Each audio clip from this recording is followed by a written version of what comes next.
All righty. Are we ready?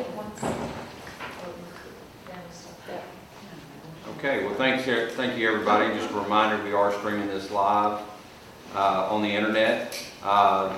Week number 4 of the legislative session. We're actually 1/3 of the way through our session for 2012. We have a total of 1,916 bills have been filed. We have passed and sent 170 bills to the Senate. 2 House bills have completed the legislative process. We have retirement bills scheduled. We have education. We have some tax rebates that we've done, corporate headquarter relocation programs, pending Senate referral. Another tax rebate creates a competitive projects payroll incentive program. Local options for school board members came off the floor yesterday.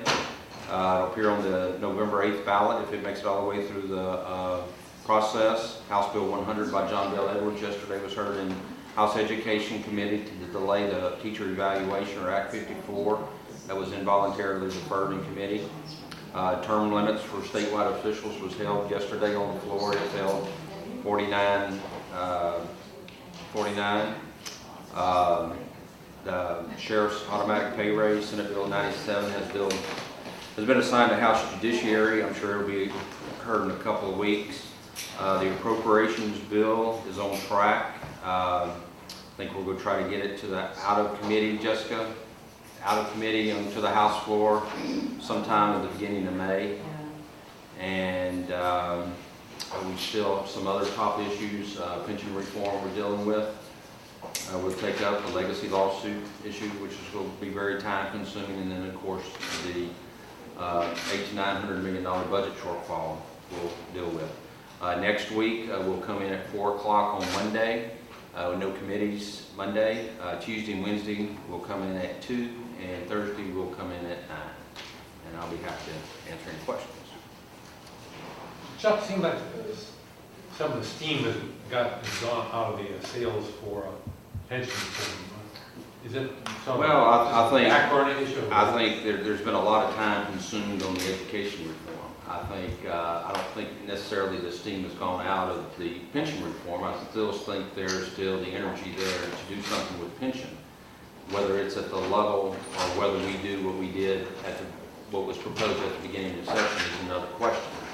I think most, if not all, of the governor's pension reform bills will start over on the Senate, and we'll see what they do with those things as they get them and it moves through the process over there. Have you gotten any sense of the timeline that they want to move those bills on? I'm hearing probably in the next couple of weeks. Probably next week they'll I'm thinking either next week or the week after they'll have to start remembering. I mean, you got to remember we only have 8 weeks left, and it sounds like a long time, but we've been on education for 4 weeks, and by the time you do the pension stuff and you get through, it can take just as long, if not longer. And then we have the budget to deal with. We have an $800 or $900 million budget deficit that we have to work through.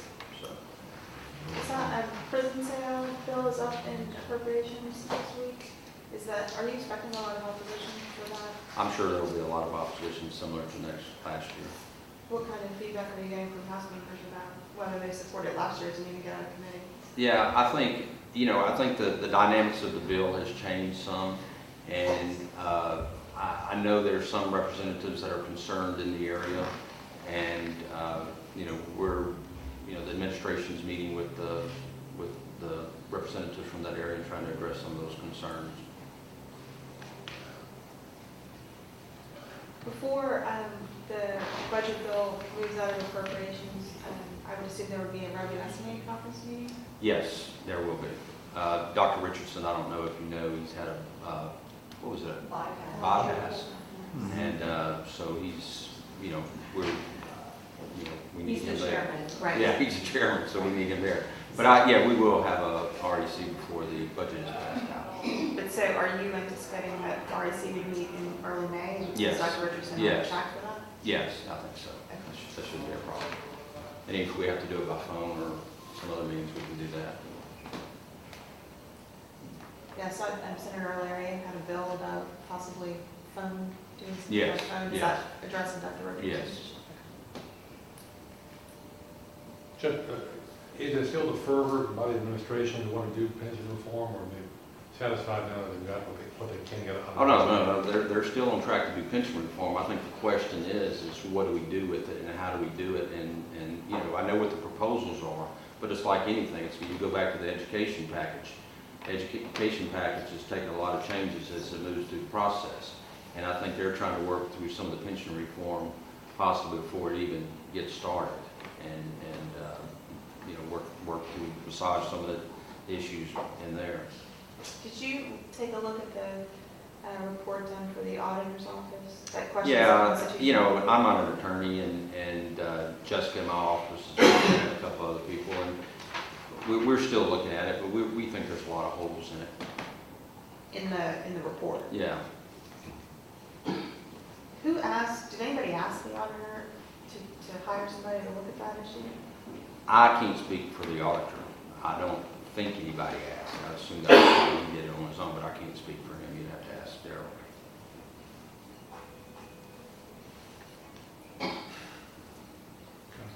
Any other questions? The legacy law, Don Briggs put out some sort of statement earlier saying that negotiations had broken off in the legacy lawsuit.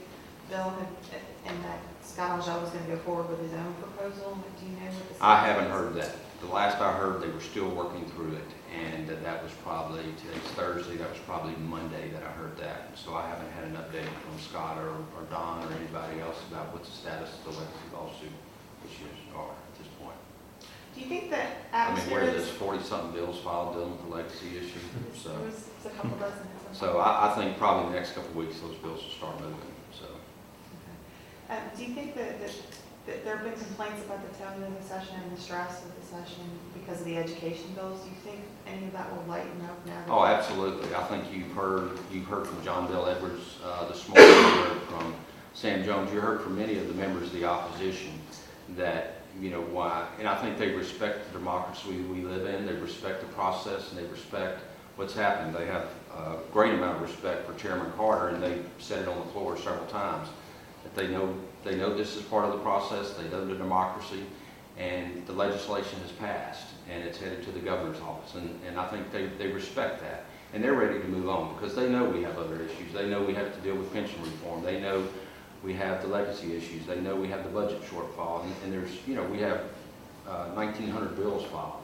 So there's plenty of opportunities that we need to start moving along, and we're going to have to work together on a lot of this stuff, and they know that. They're very professional politicians, or I don't want to say politicians, very professional legislators, and they do a great job. So I think that everybody's ready to move on and move forward. Any timeline on when the governor is going to sign the education? No, I have no idea.